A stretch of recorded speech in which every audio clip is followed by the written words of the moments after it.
kita mulai teman-teman.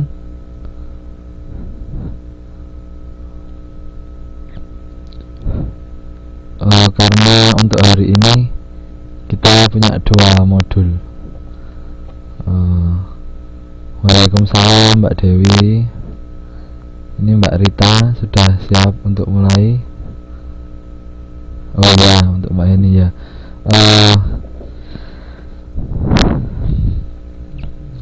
Kita mulai saja ya teman-teman. Pertama-tama, Assalamualaikum warahmatullahi wabarakatuh. Selamat bertemu kembali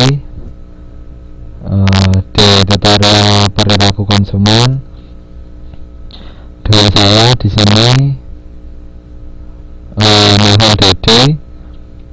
Untuk kali ini modul 2 tentang motivasi dan persepsi.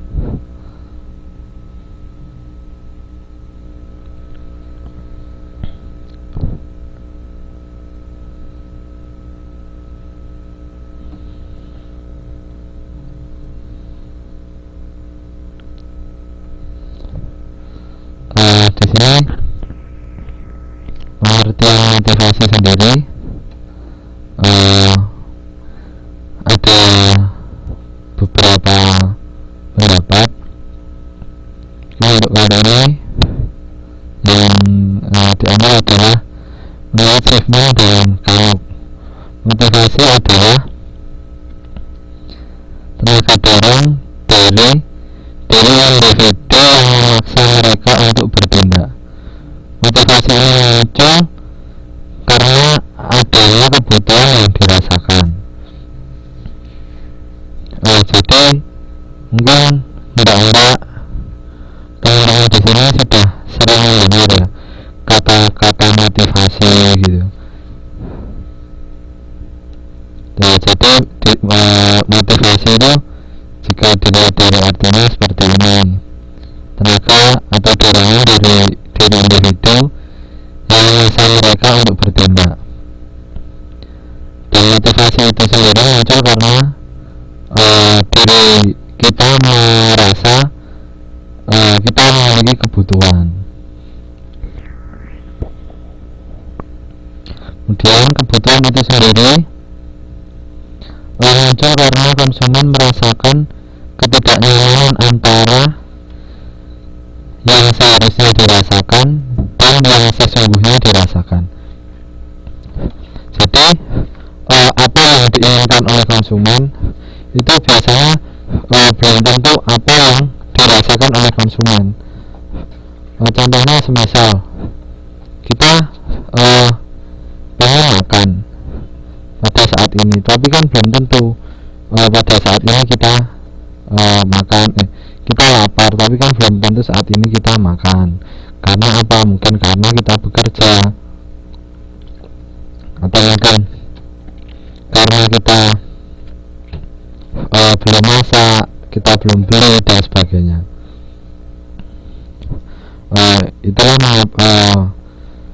sebab kenapa kebutuhan dapat muncul.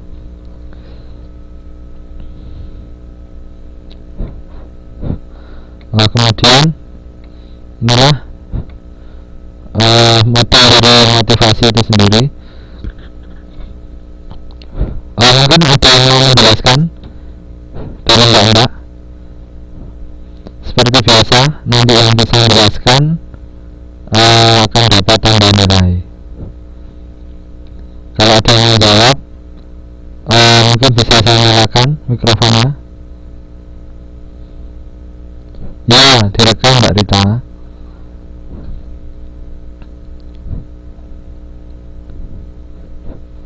Nanti hasil rekamannya saya upload lagi di YouTube. Ini mungkin siapa yang mau menjawab atau mau menjelaskan tentang model bagian motivasi yang ada di PowerPoint di sini. Ada yang ingin mau menjelaskan?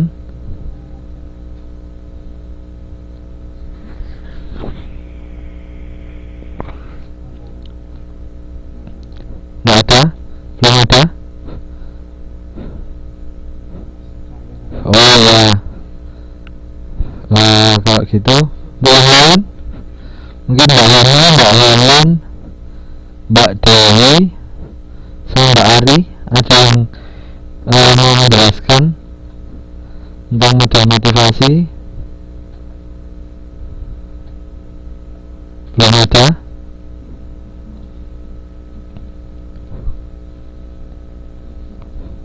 Kalau belum ada, mungkin langsung saja saya jelaskan.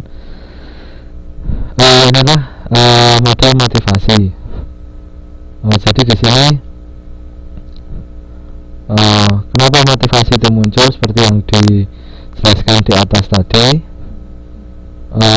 Motivasi muncul karena adanya kebutuhan dan keinginan yang tidak ataupun belum terpenuhi pada saat itu, sehingga akan muncul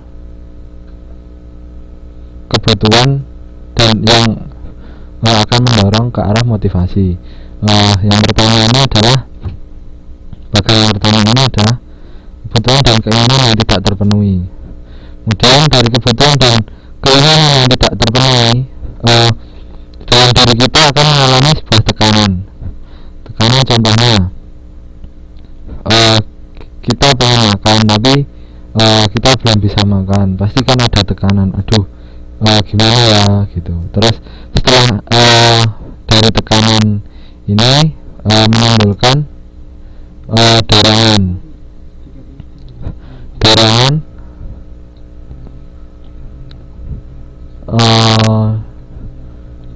ini kemudian akan mengarah ke perilaku. Setelah kita mempunyai dorongan dari kebutuhan, kemudian timbul tekanan menjadi sebuah dorongan, kemudian dorongan akan mengarahkan kita kepada perilaku. Kita mau perilaku ini, pastinya kita dipengaruhi oleh proses keinginan dan proses belajar ataupun pengalaman yang telah kita miliki, dan proses kognitif itu sendiri, yaitu atau dari pengetahuan. Contohnya seumpama lapar, mau makan, kita ada dorongan mau makan, butuh makan. Terus dari dorongan tersebut mengarah ke perilakunya apa? Kita mencari makan, entah itu kita memasak ataukah entah itu kita membeli dan sebagainya. Antara dorongan dan perilaku itu dipengaruhi oleh beberapa proses, diantaranya adalah proses belajar dan pengetahuan. Belajar dalam artian pengalaman kita yang lalu, bagaimana kita mencari makan ataupun bagaimana caranya biar kita bisa makan, seperti itu. Kemudian dari perilaku itu kita lakukan dengan tujuan untuk memenuhi kebutuhan yang di awal tadi belum atau tidak terpenuhi, seperti itu. Ini tadi kan keinginan atau kebutuhan untuk makan. Jadi perilaku di sini untuk memenuhi kebutuhan untuk dapat mendapatkan makanan. Setelah kita mendapatkan makanan tersebut, tentunya minimal kebutuhan kita akan terpenuhi, walaupun itu mungkin beberapa saat. Dengan demikian, tekanan yang ada pada diri kita tadi akan berkurang, seperti itu. Kemudian setelah tekanan itu berkurang, nanti beberapa jam atau beberapa menit atau beberapa hari itu nanti kita akan merasakan hal seperti itu lagi, pasti ada tekanan lagi, seperti. Jadi bekerja seperti ini, alurnya itu seperti ini. Dari kebutuhan dan keinginan yang belum terpenuhi, kemudian timbul tekanan, dorongan mengarahkan kita kepada perilaku adalah melakukan sesuatu hal untuk memenuhi kebutuhan. Perilaku tersebut dipengaruhi oleh proses kognitif dan belajar ataupun disebut pengalaman yang lalu. Kemudian setelah perilaku kita lakukan untuk memenuhi tujuan dengan kebutuhan tersebut. Setelah tujuan itu terpenuhi, maka tekanan akan berkurang. Tekanan berkurang, kita akan memiliki kebutuhan lagi. Jadi alurnya seperti itu terus menerus. Mungkin ada yang mau ditanyakan di sini sebelum saya melanjutkan?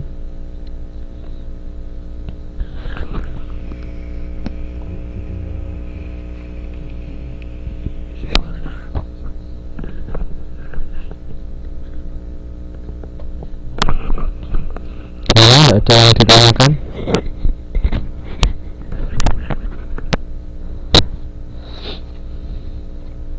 Oke, kalau tidak ada, saya teruskan dulu. Ya, ini selanjutnya adalah peranan motivasi. Peranan motivasi ini sendiri terdiri dari beberapa bagian, dari beberapa peranan. Mungkin peranan yang pertama adalah mendefinisikan kebutuhan dasar. Maksudnya mendefinisikan kebutuhan dasar adalah motivasi ini berperan dalam mempengaruhi konsumen untuk mengembangkan dan mengidentifikasi kebutuhan dasar mereka. Jadi maksudnya di sini adalah mendefinisikan kebutuhan dasar, baik yang bersifat umum, seperti contohnya mungkin keamanan kan kebutuhan dasar untuk kita. Persahabatan, pastinya tentunya kita pasti butuh seorang sahabat karena kita adalah makhluk sosial, seperti itu. Kemudian juga untuk memenuhi kebutuhan keinginan lain yang ingin diraih konsumen.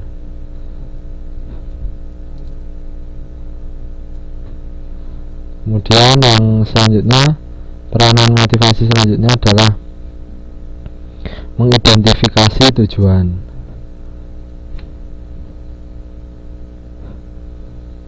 Ini kaitannya dengan motivasi, mengidentifikasi tujuan. Seperti yang di atas tadi, seorang konsumen untuk memenuhi kebutuhannya pasti mereka memiliki tujuan. Nah, motivasi di sini berperan untuk mendorong konsumen untuk mengidentifikasi atau mengetahui produk sebagai targetnya,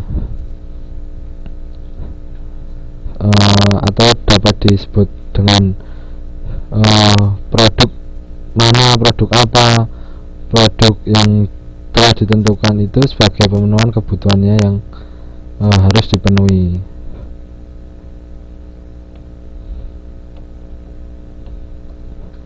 Kemudian selanjutnya, peran motivasi selanjutnya yang ketiga adalah mempengaruhi kriteria pilihan. Motivasi ini juga menuntun konsumen dalam mengembangkan kriteria untuk mengevaluasi produk. Sebagai contoh, mungkin konsumen ingin membeli sebuah mobil. Mungkin yang dilihat pertama adalah apa? Contohnya tampilan luarnya seperti apa, bagus enggak, dia sukanya yang model seperti apa. Kemudian selanjutnya adalah kenyamanannya, nyaman dari tempat duduk, dari buat untuk nyetir dan sebagainya. Kemudian mungkin yang dapat dinilai juga adalah seperti sekarang kan, kalau dulu mungkin pengontrol kecepatan atau yang sering disebut speedometer, itu kan mungkin masih menggunakan jarum merah yang seumpama ditambah kecepatan dia berjalan dari 10 ke 20 dan selanjutnya.